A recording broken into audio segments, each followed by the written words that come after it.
102వ కీర్తన. యెహోవా, నా ప్రార్థన ఆలకింపుము, నా మొర నీ యొద్దకు చేరనిమ్ము. నా కష్టదినమున నాకు విముఖుడవై యుండకుము. నాకు చెవియొగ్గుము, నేను మొరలిడునాడు త్వరపడి నాకు ఉత్తరమిమ్ము. పొగ ఎగిరిపోవునట్లుగా నా దినములు తరిగిపోవచ్చున్నవి. పోయిలోనిది కాలిపోయినట్లు నా ఎముకలు కాలిపోయి ఉన్నవి. ఎండ దెబ్బకు వాడిన గడ్డి వలె నా హృదయము వాడిపోయి ఉన్నది. భోజనము చేటుకే నేను మరచిపోవచ్చున్నాను. నా మూలుగుల శబ్దం వలన నా ఎముకలు నా దేహమునకు అంటుకొని పోయినవి. నేను అడవిలోని గూడబాతును పోలియున్నాను.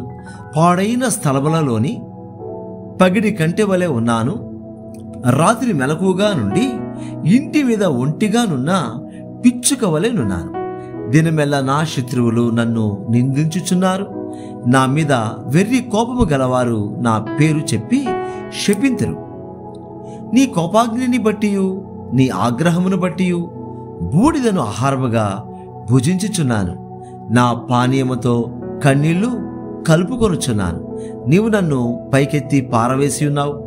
నా దినములు సాగిపోయిన నీడను పోలి ఉన్నవి. గడ్డి వలె నేను వాడి ఉన్నాను. యెహోవా, నీవు నిత్యము సింహాసనాసీనుడవు. నీ నామస్మరణ తరతరములుండును. నీవు లేచి సియోనును కరుణించెదవు. దాని మీద దాయిచూపుటకు కాలము వచ్చెను, నిర్ణయ కాలమే వచ్చెను. దాని రాళ్ళు నీ సేవకులకు ప్రియములు. వారు దాని మంటిని కనికరించెదరు.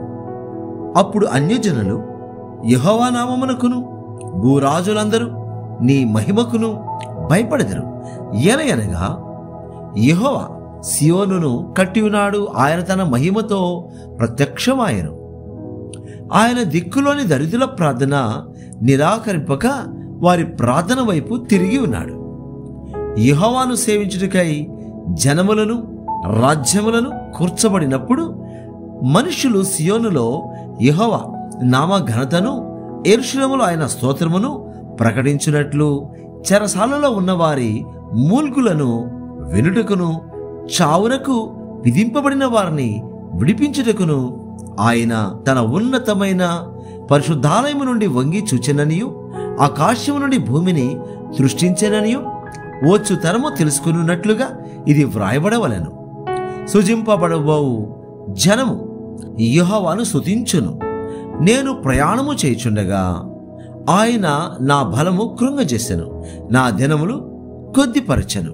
నేనిలాగు మనవి చేసి తిని, నా దేవా, నా దినముల మధ్యను నన్ను కొనిపోకుము. నీ సంవత్సరములు తరతరములుండును. ఆదియందు నీవు భూమికి పునాది వేసితివి. ఆకాశములు కూడా నీ చేతి పనులే. అవి నశించును గాని నీవు నిలిచియుందవు. అవన్నీ వస్త్రం వలె పాతగిలును.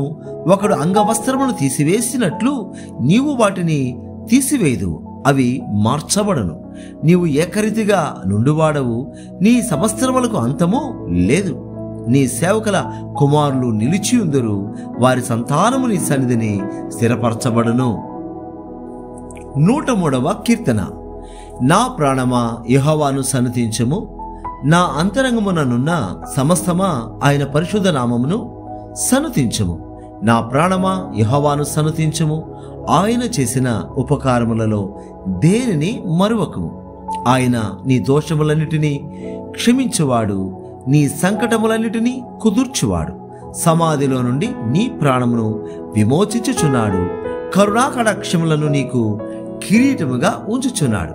పక్షిరాజు యవనమోలే నీ యవనము క్రొత్తదగుచున్నట్లు మేలుతో నీ హృదయమును తృప్తిపరచుచున్నాడు. యెహోవా నీతి క్రియలను జరిగించుచు బాధింపబడు వారికందరికీ న్యాయము తీర్చెను. ఆయన మోషేకు తన మార్గములను తెలియజేసెను. ఇశ్రాయేలు వంశస్థులకు తన క్రియలను కనుపరచెను. యెహోవా దయాదాక్షిణ్య పూర్ణుడు, దీర్ఘశాంతుడు, కృపా సమృద్ధి గలవాడు. ఆయన ఎల్లప్పుడూ వ్యాజమాడువాడు కాడు. ఆయన నిత్యము కోపించువాడు కాడు. మన పాపములను బట్టి మనకు ప్రతీకారము చేయలేదు. మన దోషములను బట్టి మనకు ప్రతిఫలమియ్యలేదు. భూమి కంటే ఆకాశము ఎంత ఉన్నతముగా ఉన్నదో ఆయన యందు భయభక్తులు గలవారి ఎడల ఆయన కృప అంత అధికంగా ఉన్నది. పడమటికి తూర్పు ఎంత దూరమో ఆయన మన అతిక్రమములను మనకు అంత దూరపరిచి ఉన్నాడు.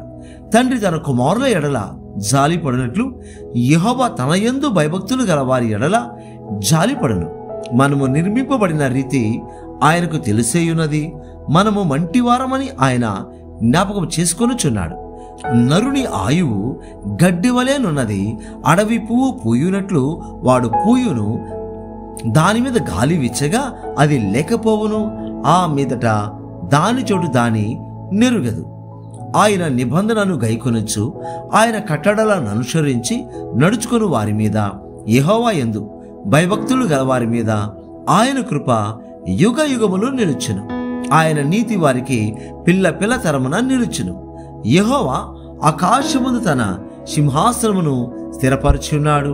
ఆయన అన్నిటి మీద రాజ్య పరిపాలన చేయుచున్నాడు. యెహోవా దూతలారా, ఆయన ఆజ్ఞకు లోబడి ఆయన వాక్యము నెరవేర్చు బలశూరులారా, ఆయనను సన్నుతించుడి. యెహోవా సైన్యములారా, ఆయన చిత్తము నెరవేర్చు ఆయన పరిచారకులారా, మీరందరూ ఆయనను సన్నుతించుడి. యెహోవా ఏలుచుండు స్థలములన్నిటిలో నున్న ఆయన సర్వ కార్యములారా, ఆయనను స్తుతించుడి. నా ప్రాణమా, యెహోవాను సన్నుతించుము. 104వ కీర్తన. నా ప్రాణమా, యెహోవాను సన్నుతించుము. యెహోవా నా దేవా, నీవు అధిక ఘనత వహించిన వాడవు. నీవు మహత్యమును ప్రభావమును ధరించి ఉన్నావు. వస్త్రములే వెలుగును నీవు కప్పుకొని ఉన్నావు. తెరను పరచినట్టు ఆకాశ విశాలమును నీవు పరచి ఉన్నావు. జలములలో ఆయన తన గదుల దూలములను వేసి ఉన్నాడు.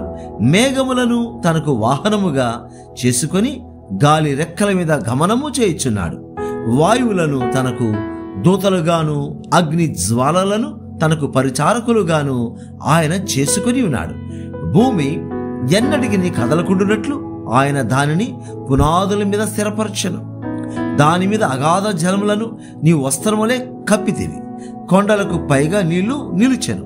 నీవు గద్దింపగానే అవి పారిపోయెను. నీ ఉరుము శబ్దము విని అవి త్వరగా పారిపోయెను. నీవు వాటికి నియమించిన చోటికి పోవుటకై అవి పర్వతములెక్కెను, పల్లములకు దిగెను.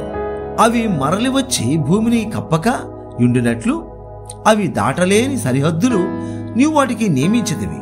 ఆయన కొండ లోయలలో నీటి బొగ్గలను పుట్టించును. అవి మన్యములలో పారును. అవి అడవి జంతువులన్నిటికీ దాహమిచ్చును. వాటి వలన అడవి గాడిదలు తప్పి తీర్చుకొనను. వాటి ఒడ్డున ఆకాశ పక్షులు వాసము చేయును. కొమ్మల నడుమ అవి సునాదము చేయును. తన గదులలో నుండి ఆయన కొండలకు జలధారలనిచ్చును. నీ క్రియల ఫలము చేత భూమి తృప్తి పొందుచున్నది. పశువులకు గడ్డిని, నరుల ఉపయోగమునకు కూర మొక్కలను ఆయన మొలిపించుచున్నాడు. అందుమూలమున భూమిలో నుండి ఆహారమును, నరుల హృదయమును బలపరచు ఆహారమును ఆయన పుట్టించుచున్నాడు. యెహోవా వృక్షములు తృప్తి పొందుచున్నవి. ఆయన నాటిన లెబానోను దేవదారు వృక్షములు తృప్తి పొందుచున్నవి. అచ్చట పక్షులు తమ గూళ్ళు కట్టుకొనును. అచ్చట సరళ వృక్షములపైన కొంగలు నివాసము చేయుచున్నవి. గొప్ప కొండలు కొండ మేకలకు ఉనికిపట్లు, కుందేళ్లకు బండలు ఆశ్రయ స్థానములు. ఋతువులను తెలుపుటకై ఆయన చంద్రుని నియమించెను. సూర్యుడికి తన అస్తమయ కాలము తెలియను. నీవు చీకటి కలుగు చేయగా రాత్రి ఎగుచున్నది. అప్పుడు అడవి జంతువులన్నీ తిరుగులాడుచున్నవి. సింహపు పిల్లలు వేట కొరకు గర్జించుచున్నవి. తమ ఆహారమును దేవుని చేతిలో నుండి తీసుకొని జూచుచున్నవి. సూర్యుడు ఉదయింపగానే అవి మరలిపోయి తమ గుహలలో పండుకొనను. సాయంకాలం వరకు పాటుపడి తమ పనులను జరుపుకొనుటకై మనుషులు బయలువెళ్ళుదురు. యెహోవా, నీ కార్యములు ఎన్నెన్ని విధములుగానున్నవి. జ్ఞానము చేత నీవు వాటన్నిటినీ నిర్మించితివి. నీవు కలుగజేసిన వాటితో భూమి నిండి ఉన్నది. అదిగో, విశాలమైన మహాసముద్రం, అందులో లెక్కలేని జలచరములు, దానిలో చిన్నవి పెద్దవి జీవరాశులున్నవి. అందులో ఓడలు నడుచుచున్నవి. దానిలో ఆటలాడుటకు నీవు నిర్మించిన మకరములున్నవి. తగిన కాలమున నీవు వాటికి ఆహారం ఇచ్చేదవని ఇవన్నీ నీ దయ కొరకు కనిపెట్టుచున్నవి. నీవు వాటికి పెట్టున్నది అవి కూర్చుకొనును. నీవు గుప్పిలి విప్పగా అవి మంచి వాటిని తిని తృప్తిపరచబడును. నీవు ముఖము మరుగు చేసుకొనగా అవి కలతపడును. నీవు వాటి ఊపిరి తీసివేయినప్పుడు అవి ప్రాణములు విడిచి మంటి పాలగను. నీవు నీ ఊపిరి విడువగా అవి సృజింపబడును. అట్లు నీవు భూతలమును నూతన పరచుచున్నావు. యెహోవా మహిమ నిత్యముండునుగాక. యెహోవా తన క్రియలను చూచి ఆనందించునుగాక. ఆయన భూమిని చూడగా అది వడకును, ఆయన పర్వతములను ముట్టగా అవి పొగరాజును. నా జీవితకాలమంతయు నేను యెహోవాకు కీర్తనలు పాడెదను. నేనున్నంత కాలము నా దేవుని కీర్తించెదను. ఆయనను గూర్చిన నా ధ్యానము ఆయనకు ఇంపుగా నుండునుగాక. నేను యెహోవా యందు సంతోషించెదను. పాపులు భూమి మీద నుండి లయమగుదురుగాక. భక్తిహీనులు ఇక నుండక పోదురుగాక. నా ప్రాణమా యెహోవాను సన్నుతించుము, యెహోవాను స్తుతించుడి. 105వ కీర్తన. యెహోవాకు కృతజ్ఞతాస్తుతులు చెల్లించుడి, ఆయన నామమును ప్రకటన చేయుడి. జనములలో ఆయన కార్యములను తెలియచేయుడి. ఆయనను గూర్చి పాడుడి, ఆయనను కీర్తించుడి. ఆయన ఆశ్చర్య కార్యములన్నిటిని గూర్చి సంభాషణ చేయుడి. ఆయన పరిశుద్ధ నామమును బట్టి అతిశయించుడి. యెహోవాను వెదకువారు హృదయమందు సంతోషించుదురుగాక. యెహోవాను వెదకుడి, ఆయన బలమును వెదకుడి. ఆయన సన్నిధిని నిత్యము వెదకుడి. ఆయన దాసుడైన అబ్రహాము వంశస్థులారా, ఆయన ఏర్పరచుకునిన యాకోబు సంతతి వారలారా, ఆయన చేసిన ఆశ్చర్య కార్యములను జ్ఞాపకము చేసుకొనుడి. ఆయన చేసిన సూచక క్రియలను, ఆయన నోటి తీర్పులను జ్ఞాపకము చేసుకొనుడి. ఆయన మన దేవుడైన యెహోవా. ఆయన తీర్పులు భూమి అంతటా జరుగుచున్నవి. తాను సెలవిచ్చిన మాటను 1000 తరముల వరకు, అబ్రహాముతో తాను చేసిన నిబంధనను, ఇస్సాకుతో తాను చేసిన ప్రమాణమును నిత్యం ఆయన జ్ఞాపకము చేసుకొనును. వారి సంఖ్య కొద్దిగా నుండగను, ఆ కొద్ది మంది ఆదేశమందు పరదేశులై ఉండగను, కొలవబడిన స్వాస్థ్యముగా కనాను దేశమును మీకిచ్చిదనని ఆయన సెలవిచ్చాను. ఆ మాట యాకోబునకు కట్టడగాను, ఇశ్రాయేలునకు నిత్య నిబంధనగాను స్థిరపరిచి ఉన్నాడు. వారు జనము నుండి జనమునకును, ఒక రాజ్యము నుండి మరొక రాజ్యమునకు తిరుగులాడుచుండగా నేను అభిషేకించిన వారిని ముట్టకూడదనియు, నా ప్రవక్తలకు కీడు చేయకూడదనియు ఆయన ఆజ్ఞ ఇచ్చి, ఆయన ఎవరినైనాను వారికి హింస చేయనీయలేదు. ఆయన వారి కొరకు రాజులను గద్దించెను. దేశం మీదికి ఆయన కరువు రప్పించెను. జీవనాధారమైన ధాన్యమంతయు కొట్టివేసెను. వారికంటే ముందుగా ఆయన యొక్కని పంపెను. యోసేపు దాసుడిగా అమ్మబడెను. వారు సంకెళ్ల చేత అతని కాళ్ళు నొప్పించిరి. ఇనుము అతని ప్రాణమును బాధించెను. అతడు చెప్పిన సంగతి నెరవేరు వరకు యెహోవా వాక్కు అతని పరిశోధించుచుండెను. రాజు వర్తమానం పంపి అతని విడిపించెను. ప్రజల నేలినవాడు అతని విడుదల చేసెను. ఇష్ట ప్రకారం అతడు తన అధిపతుల నేలుటకును, తన పెద్దలకు బుద్ధి చెప్పుటకును, తన ఇంటికి యజమానునిగాను, తన యావదాస్తి మీద అధికారిగాను అతని నియమించెను. ఇశ్రాయేలు ఐగుప్తులోనికి వచ్చెను. యాకోబు హాము దేశమందు పరదేశిగా నుండెను. ఆయన తన ప్రజలకు బహు సంతాన వృద్ధి కలుగజేసెను. వారి విరోధుల కంటే వారికి అధిక బలము దయచేసెను. తన ప్రజలను పగజేయునట్లును, తన సేవకుల ఎడల కుయుక్తిగా నడుచునట్లును ఆయన వారి హృదయములను తిరిపెను. ఆయన తన సేవకుడైన మోషేను, తాను ఏర్పరచుకొనిన అహరోనును పంపెను. వారు ఐగుప్త్యుల మధ్యను ఆయన సూచక క్రియలను, హాము దేశంలో మహత్కార్యములను జరిగించిరి. ఆయన అంధకారము పంపి చీకటి కమ్మజేసెను.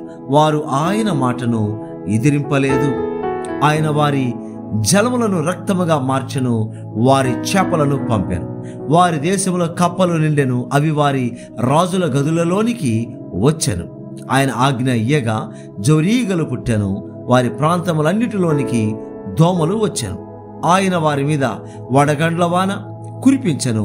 వారి దేశంలో అగ్ని జ్వాలలు పుట్టించెను. వారి ద్రాక్ష తీగలను, వారి అంజూరపు చెట్లను పడగొట్టెను. వారి ప్రాంతములందలి వృక్షములను విరుగకొట్టెను. ఆయన ఆజ్ఞయ్యగా పెద్ద మిడతలను, లెక్కలేని చెడ పురుగులను వచ్చెను.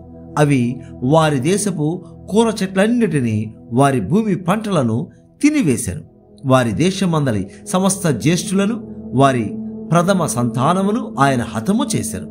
అక్కడ నుండి తన జనులను వెండి బంగారములతో ఆయన రప్పించెను. వారి గోత్రములలో నిసత్తువ చేత తొట్టిల్లు వాడొక్కడైనను లేకపోయెను. వారి వలన ఐగుప్తీయులకు భయము పుట్టెను. వారు బయలు వెళ్ళినప్పుడు ఐగుప్తీయులు సంతోషించిరి. వారికి చాటుగా నుండుటకై ఆయన మేఘమును కల్పించెను. రాత్రి వెలుగిచ్చుటకై అగ్నిని కలుగజేసెను. వారు మనవి చేయగా ఆయన పూరేళ్లను రప్పించెను. ఆకాశములో నుండి ఆహారమునిచ్చి వారిని తృప్తిపరచెను. బండను చీల్చగా నీళ్లు ఊబికి వచ్చెను. ఎడారులలో అవి ఏరులై పారెను. ఏలయనగా ఆయన తన పరిశుద్ధ వాగ్దానమును తన సేవకుడైన అబ్రహామును జ్ఞాపకము చేసుకుని ఆయన తన ప్రజలను సంతోషముతోనూ తాను ఏర్పరచుకుని వారిని ఉత్సాహ ధ్వనితోనూ వెలుపలికి రప్పించెను. వారు తన కట్టడలను గైకొనున్నట్లును తన ధర్మశాస్త్ర విధులను ఆచరించినట్లును అన్యజనుల భూములను ఆయన వారికి అప్పగించెను. జనముల కష్టార్జితమును వారు స్వాధీనపరచుకొనిరి. యెహోవాను స్తుతించుడి.